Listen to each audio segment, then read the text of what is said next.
Hii ni Freedom Studio na hapa leo ninakuletea mafunzo ya vikoba, namna ya kuendesha mfumo wa vikoba. Mkufunzi wako ni Samuel Kakila. Karibu katika kipindi hiki tokea tunapoanza saa hii mpaka tutakapomaliza. Nukta yoyote ya kipindi isikuache, na kwa hiyo fuatilia mpaka mwisho. Lakini pia usiache kucomment, kushare, kulike na kusubscribe ili kwamba mafunzo haya yanapoingia mtandaoni unayapata moja kwa moja, maana utapokea notification katika chombo ambacho unakitumia.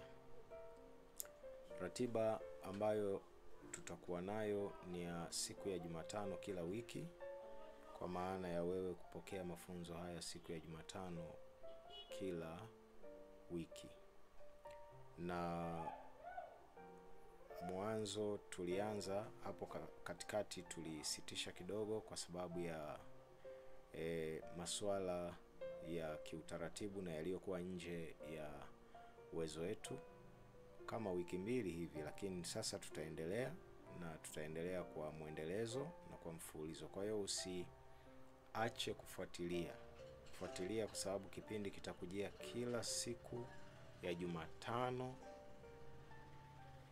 Utapokea kipindi hiki moja kwa moja katika chombo ambacho unakitumia, kwa kupata notification ambayo itakujulisha kuwa video imekwisha kuingia mtandaoni, na wewe kukupa fursa ya kuendelea kufuatilia sasa mafunzo haya hatua kwa hatua. Katika kipindi cha mwanzo ambacho tulikitengeneza kwa ajili ya kujifunza mafunzo haya, kwa wale ambao wanakumbuka na wachache ambao pengine inawezekana ukumbuki, nitakukumbusha kidogo nini tulijifunza katika siku ya kwanza na katika kipindi kilichopita. Halafu baadaye nitakuletea muendelezo wa mafunzo haya ya leo. Katika kipindi kilichopita nilikupa utangulizi ambao ulikuwa na mambo kama matatu, na la kwanza likiwa ni kukueleza jinsi ambavyo mfumo wa vikoba ni mfumo rasmi, na nikakueleza kwa nini ni mfumo rasmi. Huu mfumo ambao mimi ninakuletea kwenye kipindi chetu hiki, kwa sababu iko mifumo mingi ya kuweka na kukopa. Iko mifumo tofauti ya kuweka na kukopa, lakini mfumo huu ambao ninakuletea ni mfumo ambao ni rasmi. Uko tofauti na mifumo mingi mingine ambayo umekuwa ukiitumia ya kuweka na kukopa. Huu ni mfumo mojawapo kati ya mifumo ile rasmi kabisa. Huu ni mfumo mojawapo kati ya mifumo rasmi. Kwa nini ni rasmi? Nilikwambia kwamba ni rasmi kwa sababu tatu. Ya kwanza, kwa sababu umefanyiwa utafiti wa muda mrefu na ukathibitishwa kitaalamu ya kwamba unaweza ukawafaa wanajamii wao waweze kutumia kwa ajili ya kuweka na kukopa, ili mfumo huu hatimaye ulete tija kwenye masuala yao ya maendeleo kulingana na malengo na makusudi ambayo wao wanajamii hawa, wana kikundi hawa wanayo. Ninaposema wamefanyiwa utafiti na kuthibitika, pia ninamaanisha kuwa umeandaliwa mwongozo. Maana utafiti ulifanyika, utafiti ukakamilika, wataalamu waliokuwa wanafanya utafiti wakaandaa mwongozo. Kwa hiyo huu mfumo una mwongozo rasmi. Kwa kadri tunavyoendelea katika vipindi, itakuwa nakupa mambo ambayo yako kwenye mwongozo wa namna ya kuendesha mfumo huu wa vikoba. Kwa hiyo ni mfumo rasmi kwa sababu umefanyiwa utafiti na mwongozo umeandaliwa. Lakini pia ni mfumo rasmi kwa sababu unafanya kazi kwa mujibu wa sheria. Na nilikueleza kuwa kuna sheria inayoitwa sheria ya huduma ndogo za fedha iliyotungwa na bunge mwaka 1918, sheria namba 10. Hii ni sheria inayosimamia mfumo huu. Ni sheria ambayo mfumo huu unasimamiwa nayo. Na kwa hiyo ni mfumo rasmi kwa sababu uko kisheria kwa mujibu wa sheria za nchi, kwa mujibu wa sheria za nchi. Kwa hiyo hauwezi kupata athari. Tunaposema kwa mujibu wa sheria, ni hatari kuingia kwenye vikundi ambavyo watu wanajiunga navyo au wanavitengeneza, alafu wanakuwa na mfumo wa namna ya kuendesha masuala na mambo yao ya kifedha kwenye vikundi husika, lakini sio kwa mujibu wa sheria, kanuni na taratibu za nchi. Manake ni hatari kwa sababu wakati wote lolote linaweza kutokea. Kwa mfano kudhulumiana, watu kushindwa kurejesha mikopo, na kwa hiyo fedha kupotea. Kwa nini? Kwa sababu hamko kisheria. Hakuna sheria inayoweza kuwaongoza au kuwasaidieni kuwa salama au inayowalinda. Kwa hiyo fedha zinaweza zikapotea muda wowote na usiwe na mahala pa kupata haki yako. Lakini mfumo huu kwa sababu uko kwa mujibu wa sheria, unakupa wewe assurance, uhakika wa kwamba fedha yako itakuwa salama. Kwa nini? Kwa sababu sheria ipo ya kulinda uendeshaji wa mfumo huu kwa ujumla wake. Hii ni sababu ya pili kwa nini nilikwambia ni mfumo rasmi, na leo narudia ni mfumo rasmi kwa sababu uko kisheria. Lakini pia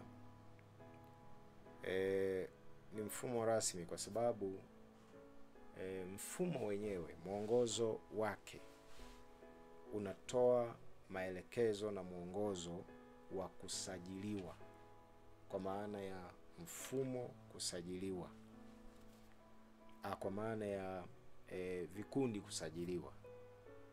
Na kila mtu ambaye anakuwa kwenye kikundi au kwenye vikundi hivi anatakiwa vikundi husika visajiliwe, visifanye kazi kienyeji. Visajiliwe wapi? Vinasajiliwa na mamlaka au za manispaa au za jiji, halmashauri za majiji au za halmashauri za miji au halmashauri za wilaya, mahala ambako mamlaka za serikali za mitaa ziko kwenye mji husika. Kama ni manispaa, kama ni jiji, kama ni mji, kama ni wilaya, hapo kwenye mamlaka zake. Hivi vikundi vinapotengenezwa, wanachama wakaunda, wanataka kuendesha shughuli za vikoba au shughuli zao za kuweka na kukopa, wanatakiwa wasajili. Mwongozo unahimiza kusajili, na wanaposajili ndio wanahitimisha kabisa ile dhana ya usalama, kwa sababu kuna sheria inaulinda mfumo au inalinda shughuli yenyewe au inalinda vikundi.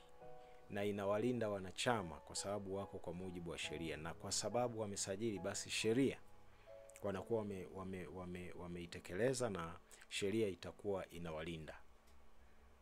Na kwa hiyo wanakuwa ile riski ya labda kupoteza rasilimali, mali, fedha na kadhalika inakuwa ni ndogo sana au haipo kabisa. Kwa hiyo nilikwambia ni rasmi kwa sababu hizi. Lakini pia nilikwambia ni mfumo salama. Ni mfumo salama kwa namna ya jinsi ambavyo wanachama wanaendesha shughuli zao. Nitakuelekeza katika vipindi vinavyokuja kila kitu kinavyofanyika. Mada ya leo inasema namna mfumo unavyofanya kazi. Na kimsingi nitakupa sehemu tu ya namna mfumo unavyofanya kazi, lakini kimsingi usalama wake unakuja ni kwa jinsi ambavyo wanachama wanashiriki katika shughuli zenyewe za kuweka na kukopa. Ni namna gani wanatoa michango, ni namna gani wanakopeshana, fedha inatunzwaje, nani anatunza fedha, na viongozi wanapatikana namna gani, wanakuwa na sifa zipi, wanachama wanapatikana namna gani, wanachama wanakuwa na sifa zipi za wanachama, ili waweze kupatikana wanachama pia ambao wanaweza wakawa ni wanachama makini na wana malengo kweli, na mwisho wa siku kuna tija. Kwa hiyo hapa ndipo eneo la usalama linapokuja. Lakini pia nikakwambia ni rafiki na ni mfumo wenye kuleta tija, kwa sababu ni mfumo ambao wanachama ambao wanaingia, ni mwanachama yoyote, uwe na kipato kikubwa cha juu na uruhusiwa kuingia, na unaweza kuingia kwenye mfumo huu na ukaendelea na shughuli hizi ukiwa na kipato cha kati au ukiwa na kipato cha chini, bado unaweza pia ukashiriki kikamilifu katika shughuli hizi za vikoba. Kwa hiyo haijalishi na haibagui. Ni mfumo wa rafiki usiobagua mtu, kwamba nasema mimi na kipato kidogo, labda napata shilingi kadhaa kwa siku, labda 5,000. Kwa hiyo nitawezaje kwa siku? Hiyo 5,000 inakutosha kabisa kuweza kushiriki kwenye mfumo huu, na mkatengeneza utaratibu mzuri ambao wewe unaweza ukakusaidia kuweza kushiriki bila kikwazo chochote. Kwa hiyo hata yule ambaye ana kiwango kikubwa na kadhalika, wote mnakuwa mnajumuishwa kwenye mfumo, na mfumo huu unaweza ukawaletea matokeo wote, ili mradi kitu kinachotakiwa ni nidhamu na bidii. Sasa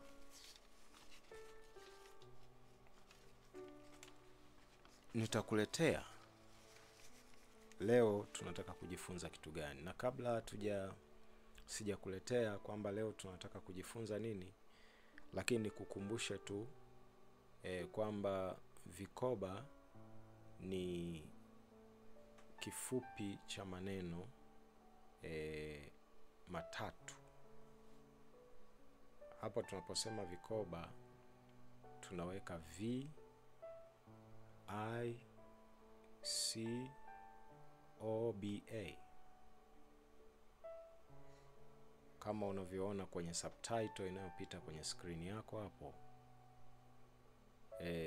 Vikoba ni VICOBA. Hapa kwenye vikoba hiyo kuna maneno matatu. Neno la kwanza linaongozwa na VI. Neno la pili linaongozwa na CO. Neno la tatu linaongozwa na BA, kwa maana ya village, community, banks. Ni maneno matatu ya Kiingereza. Village, community, banks. Kwa maana ya nini? kwa maana ya benki za kijamii kwenye maeneo ambayo jamii yanaishi, kama ni kijijini, kama ni kwenye mtaa husika na kadhalika. Sasa nitakuletea mafunzo ya leo na tutaanza kudondoa mambo machache wakati tunapojiandaa na vipindi vijavyo kwa muendelezo wa hapa tutakapokuwa tumeanzia.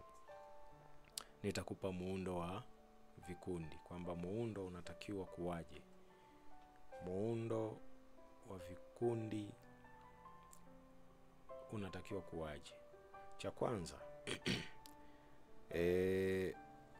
watu wanaotakiwa au idadi ya watu inayotakiwa katika kuunda vikundi hivi ni kuanzia watu 15 mpaka watu 30. Ni watu 15 mpaka watu 30. Hawa ndio watu ambao wanatakiwa kuunda kikundi cha vikoba. Nimekuambia utafiti umefanyika. Maana yake nini? Utafiti ulibaini kwamba watu hawatakiwi kupungua 15. Lakini pia ukaona ni vema watu hawatakiwi kuzidi 30 kwa ajili ya ule utulivu wa namna ya kuendesha kikundi chenyewe, na namna watu wanavyoweza kugawana majukumu ndani ya kikundi na kukifanya kikundi kuwa na tija zaidi. Na hawa 15 mpaka 30 ni watu ambao wanatakiwa kujiunga kwa hiari yao wenyewe. Maana yake nini? Maana yake watu hao wajichague wenyewe. Mtu huyu na mtu huyu na mtu huyu wa hiari kuunda kikundi. Asiwepo mtu wa kuwalazimisha watu hawa kukaa pamoja kuunda kikundi. Wajiunge kwa hiari yao wenyewe. Kwa sababu kuna masuala mengi watakapounda kikundi watahitaji kushirikiana. Kama kikundi, kama jamii moja ambao wanaweza wakakaa alafu wakafanya mambo yao kwa kushirikiana. Kumbuka ni kikundi cha kijamii pia ambacho kitakuwa wale wanachama waliomo wanafanya shughuli zao kwa kushirikiana. Kuna nyakati za furaha watashirikiana. Kuna nyakati ambazo labda kuna matatizo watashirikiana. Tatizo kama misiba, magonjwa watashirikiana.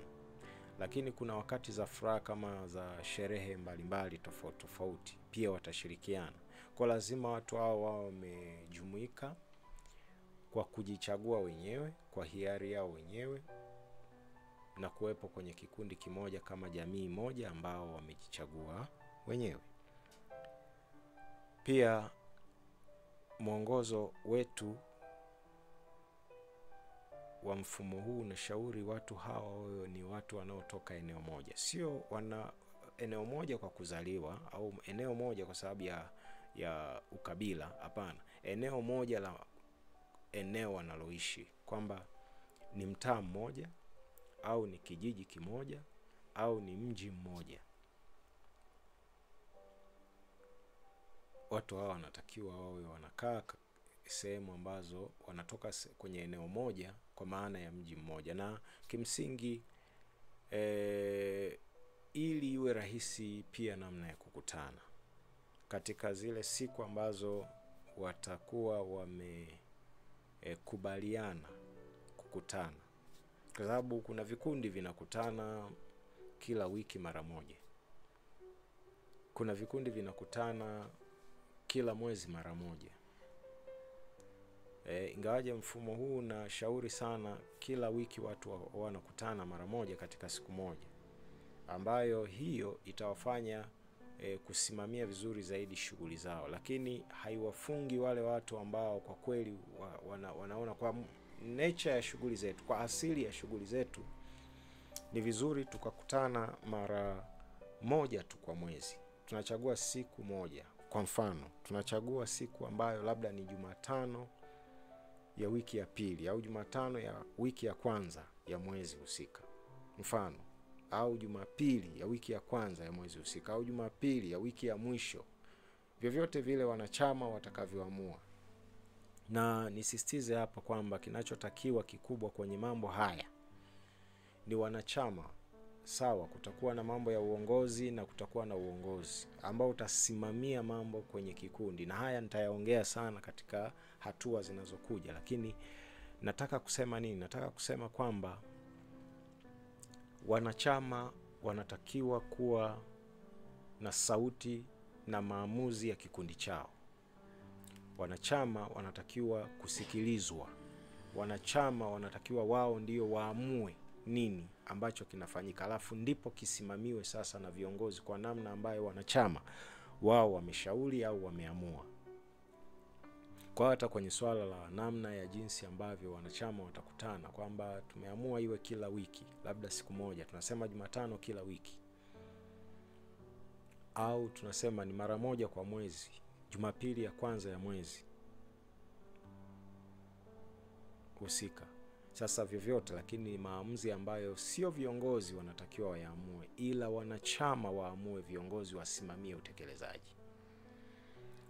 Lakini kitu nilichokuwa nataka kuweka mkazo zaidi ni kukaa eneo moja ili iwe rahisi namna ya kukutana.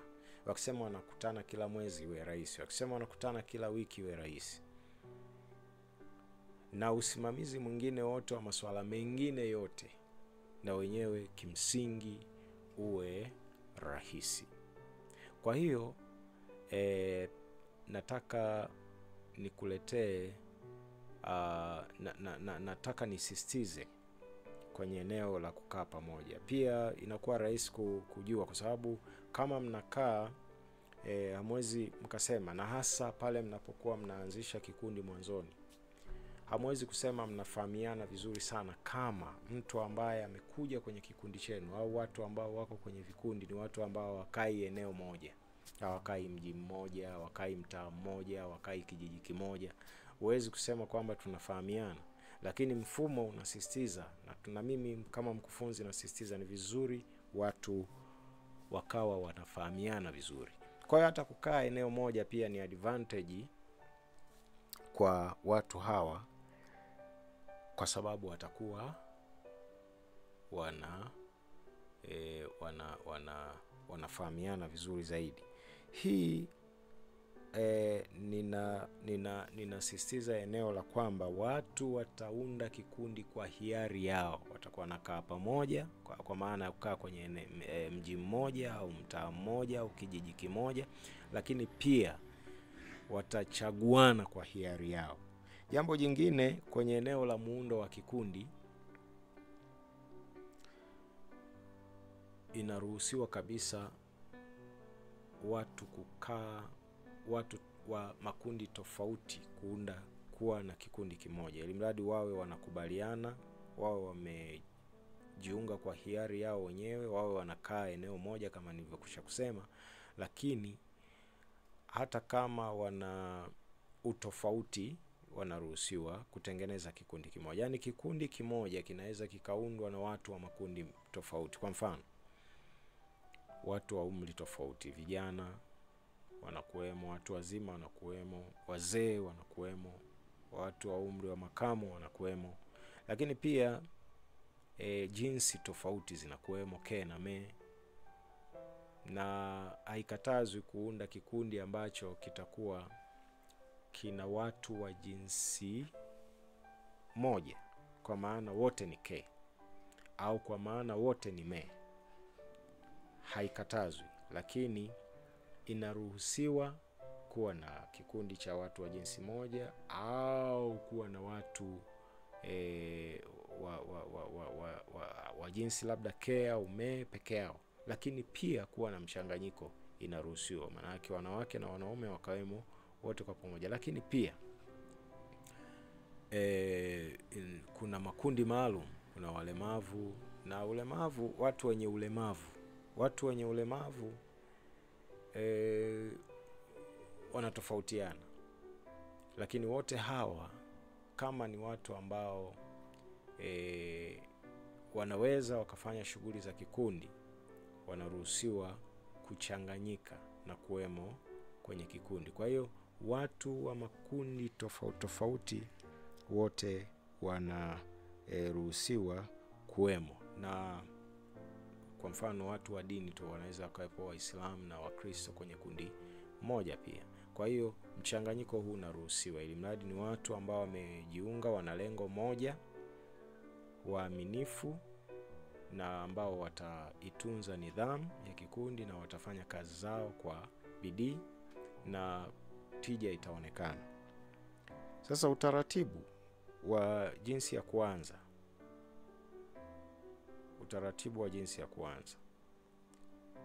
Watu hawa wataunda kikundi kimoja, kitaanza shughuli za kuweka na kukopa.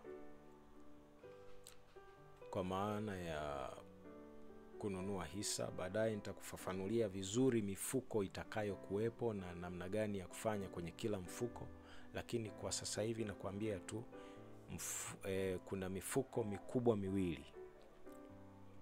Mfuko wa kwanza ni mfuko wa hisa. Mfuko wa pili ni mfuko wa jamii. Baadaye nitakufafanulia mifuko mingine na nitakuwekea orodha ya mifuko. Nitakuletea orodha ya mifuko inayo kuwepo kwenye kikundi kimoja cha vikoba kwa mujibu wa mwongozo, na ile ambayo wanachama wanaweza wao kama wao wakaongezea au wakapunguza au wakaboresha, kwamba hiki kifanye kazi hii, ifanye kazi hii. Na sasa mfuko wa kwanza ni mfuko wa hisa, ambao huo ndio mfuko mama au mfuko mkuu kwenye kikundi. Watu wataanza kununua hisa na pengine kuchangia mfuko wa jamii na kadhalika kwa muda wa wiki 12. Wiki 12 ni sawasawa na miezi 3. Hapo ndipo mfuko wao utaonekana kama mfuko ulioiva kuanza kukopeshana, na watu hawa wataanza sasa kukopeshana kidogo kidogo. Taratibu za kukopeshana sasa zitaanza na kupeana muda wa kurejesha marejesho. Hapa kwenye kukopeshana, katika hatua za mwanzo, mara nyingi inapendekezwa kwamba watu wakikopa wasikae na pesa muda mrefu. Wakope kwa muda mfupi na kurejesha kwa muda mfupi wa miezi 3. Ili pesa, kwa sababu pesa zinakuwa bado ni kidogo, sio nyingi, na watu wengi wangehitaji pengine kuzikopa pesa kwa ajili ya shughuli zao za maendeleo. Sasa mkimkopesha mtu akakaa na hizo pesa muda mrefu, maana yake ata ule mzunguko wa namna ya kukopeshana na kurudisha pesa na kuleta tija utakuwa disturbed. Ule mzunguko utapata kutakuwa na shida ya namna ya kukusanya pesa kwa ajili ya kuwakopesha watu wengi zaidi katika zile hatua za awali. Kwa hiyo inapendekezwa kwamba iwe ni katika miezi 3 pekee. Yani mtu akikopa kae na pesa miezi 3 pekee. Baada sasa yeye amekopa mara ya kwanza na kurejesha, ndipo mtu anaweza akakopa tena. Sasa kama anakopa kwa mara ya pili, anaweza akakopa kwa miezi 6 na kuendelea. Mzunguko utakwenda hivyo kwa kila mtu ambaye anakopa kwa mara ya kwanza. Lakini pia ni katika kucheki tabia za watu wanapokuwa wanakopa kwa mara ya kwanza. Akope kwa namna ambayo